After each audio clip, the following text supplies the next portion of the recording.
Yo, what's good guys, it's Cyber. In today's video, I'm gonna be showing you guys how to edit like Jay and Pretty Fun with their kind of webcore designs. So let's get to it.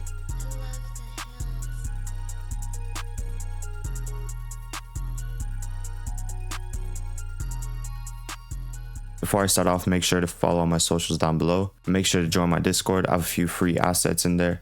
So let's get right to it. So for the first effect, I'm gonna make this Windows bar type of style. So I'm gonna show you guys how I did that.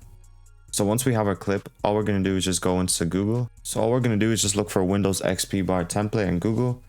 We go to images and grab something like this. Once we have it in After Effects, we can just scale up and cut out the middle box right there.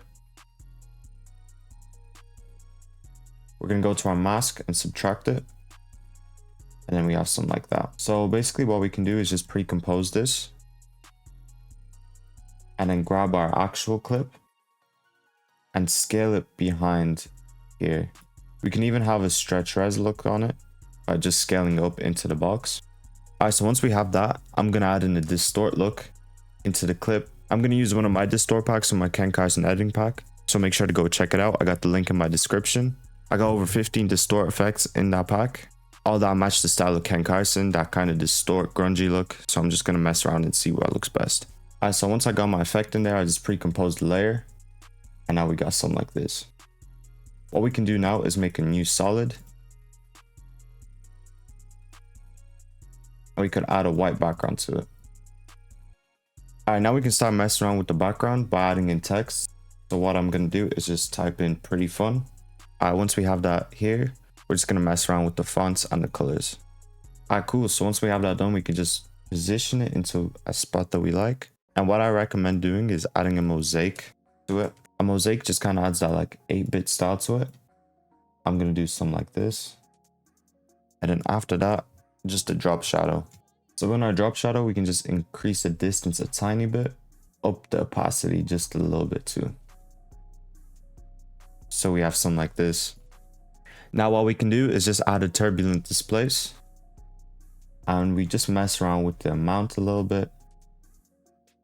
And the size. So now what we can do is just keyframe the evolution. We go to the start of the clip, go to the end of it, and just increase the evolution. Alright, cool. So once we have that done, we're just going to add one more thing. All we're going to do is just pre-compose this and drag in posterized time. And with our posterized time settings, we can just drop the 24 to 12. And now we have that kind of clunky look to it. So now from there, all we can do is just add more texts. We can even get emojis online, little characters, and then just add it all together. Alright, cool. So once we have our text and all our stuff in there, we can start looking for a background. So my idea is to add in a Metro Arrow background. So you can just type that in Google and look around. I found this one right here, kind of mess around with it. And once we have it in here, we're just going to drop it down to the background and just increase its scale. Now, if we want to add some motion to it, we can add some flicker. We can up the amplitude, drop the frequency a bit. And we'll have something like this. We can also add a turbulence displace. And just like last time, we can keyframe the evolution, go to the end, and just bring it up a little bit. Now what we can do is just pre-compose our Windows bar here. Now once we have that pre-composed, we're just going to mess around with the scale. We're going to keyframe it, unchain it, and drop this down to a low number and keep this to something like 50. So we're going to skip a few keyframes and bring this up to 100 and bring this up to 100 as well. So now we have kind of like a distorted scale out look. All right, so now that we have that done, we can just copy paste the scale and paste it into all the emojis and text we have. But that's it for the first effect. Let's get to the second one. For the second clip, I'm gonna do this AI effect.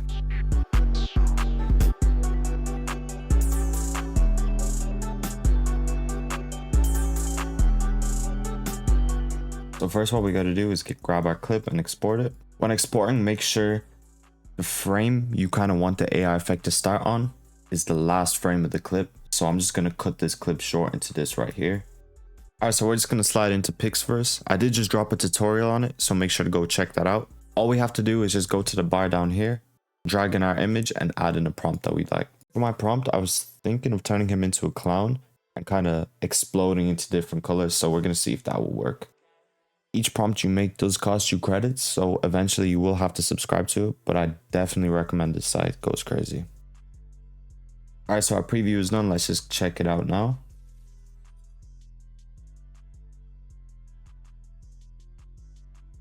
That's not exactly what we wanted, but we can still work with it. Not too bad.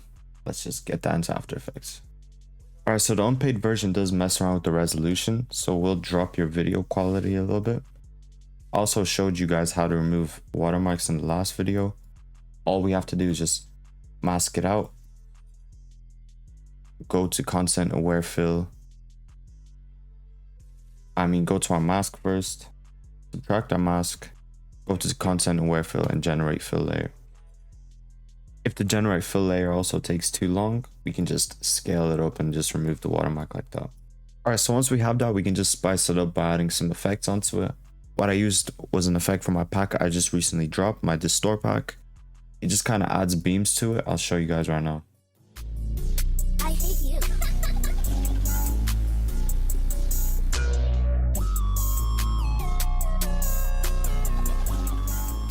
For the third and final effect, I'm going to show you guys how to make this wavy, two-screen kind of effect. I don't know how to describe it.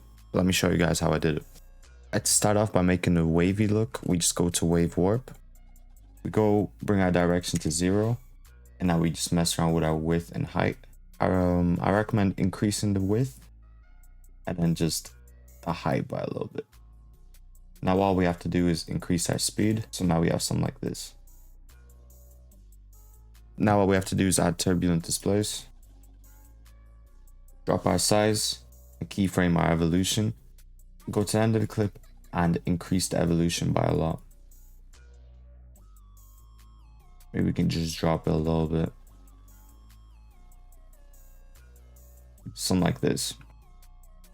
Once we have that done, we can just scale it and position it down a bit. Just something like that. Now we can duplicate it. Bring the top one up. And since there is a lot of headspace, you can't really see him. We can just mask it out instead. And maybe drop the bottom one lower as well. So we have something like this. So now that we have this done, we can go to the top layer up here and just change the warps around a little bit so it isn't too synced. And we want it to be a tiny bit less wavier than the other one, so we'll decrease the evolution too at the end of the keyframe. So now we have something like this. So in between these two, I'm going to grab a PNG of a star and just fill it in. And I'm going to do the mosaic drop shadow method again. So let me do that.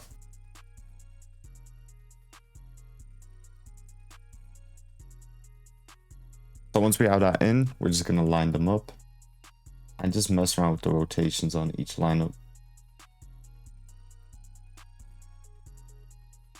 Now that they're lined up here, I'm just going to go grab an offset from our effects panel.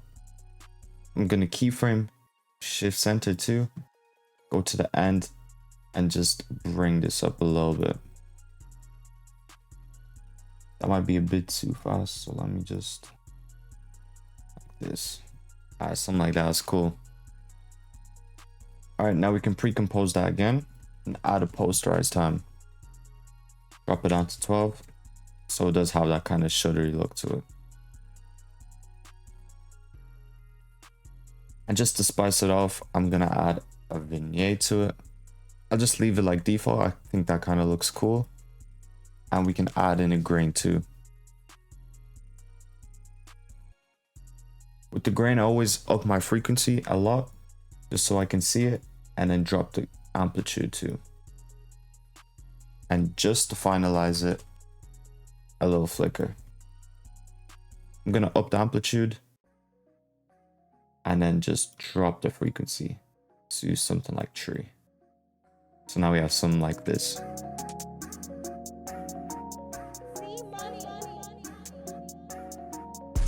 So that's it for the tutorial. Thank you guys for watching. If you want me to do anything, hit me up on Instagram or drop a comment down below. Thank you guys for watching and have a good one.